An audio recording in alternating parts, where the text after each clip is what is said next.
करवा चौथ की असली कथा। सनातन परंपरा में सुहागिन महिलाओं द्वारा करवा चौथ का व्रत रखा जाता है।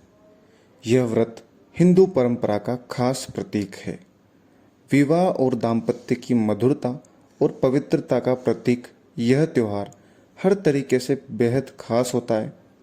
इस व्रत की कहानियों में एक स्त्री वीरावती की कथा बहुत प्रसिद्ध है। वीरावती एक सेठ की पुत्री है और उसके 7 भाई हैं। करवा चौथ के व्रत के दिन वह भूल से बिना चांद देखे भोजन कर लेती है। इससे उसके पति की मृत्यु हो जाती है। बाद में वो पश्चाताप करती है और अनुष्ठान करती है, जिससे उसका पति जीवित हो जाता है। करवा चौथ के तौर पर लगभग सभी ने यही कथा सुनी है। दोस्तों, आप सुन रहे हैं अनिल वॉइस। तो वीडियो में आगे बढ़ते हैं। असल में यह सिर्फ व्रत का लाभ बताने वाली कथा है। कार्तिक की चतुर्थी का नाम करवा चौथ है। कैसे पड़ा, इसकी कहानी कुछ और ही है। असल में यह करवा नाम की एक दूसरी स्त्री की कहानी है, जिसने सावित्री की ही तरह अपने पति के प्राण यमराज से बचा लिए थे। तब यमराज ने करवा को उसके पति के प्रति श्रद्धा देखकर वरदान दिया था कि इस विशेष दिन को तुम्हारे नाम के व्रत से जाना जाएगा, और जो स्त्री ऐसा व्रत करेगी उसका अखंड सुहाग बना रहेगा। तब से ही करवा चौथ की व्रत की परंपरा चल पड़ी है। जानिए करवा चौथ की असली कहानी।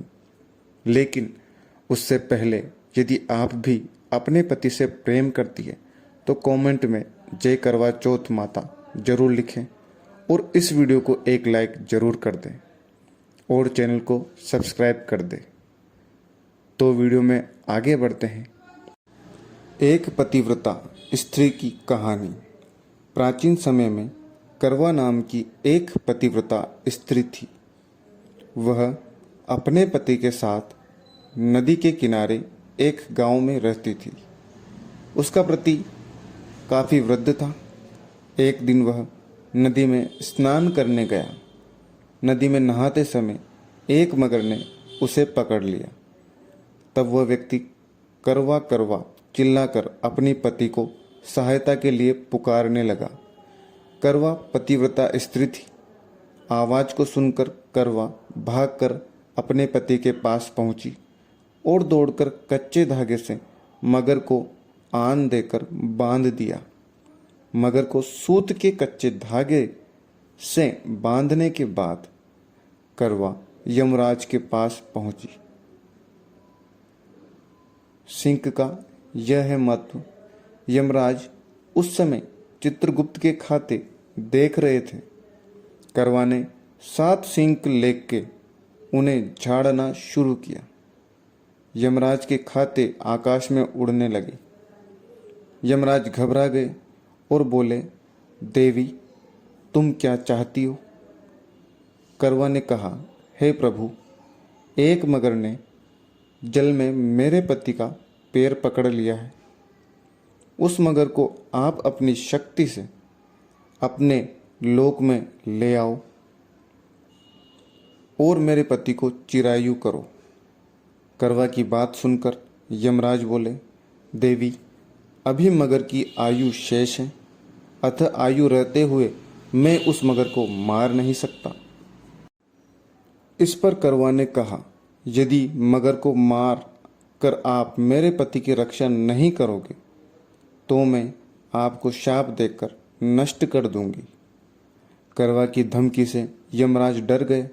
वे करवा के साथ वहां आए जहां मगर ने उसके पति को पकड़ रखा था। यमराज ने मगर को मारकर यमलोक पहुंचा दिया और करवा के पति की प्राण रक्षा कर उसे दीर्घायु प्रदान की। जाते समय वह करवा को सुख समृद्धि देते गए तथा यह वर भी दिया, जो स्त्री इस दिन व्रत करेगी उनके सौभाग्य की मैं रक्षा करूंगा। करवा ने पतिव्रत के बल से अपने पति के प्राणों की रक्षा की थी। इस घटना के दिन से करवा चौथ व्रत करवा के नाम से प्रचलित हो गया। जिस दिन करवा ने अपने पति के प्राण बचाए थे उस दिन कार्तिक मास के कृष्ण पक्ष की चौथ थी। हे करवा माता, जैसे आपने अपने पति की प्राण रक्षा की, वैसे ही सबके पतियों के जीवन की रक्षा करना। वीडियो जरा सी भी अच्छी लगी हो तो इसे अपने परिवार वालों के साथ शेयर जरूर कर देना। जय करवा चौथ माता, जय माता दी।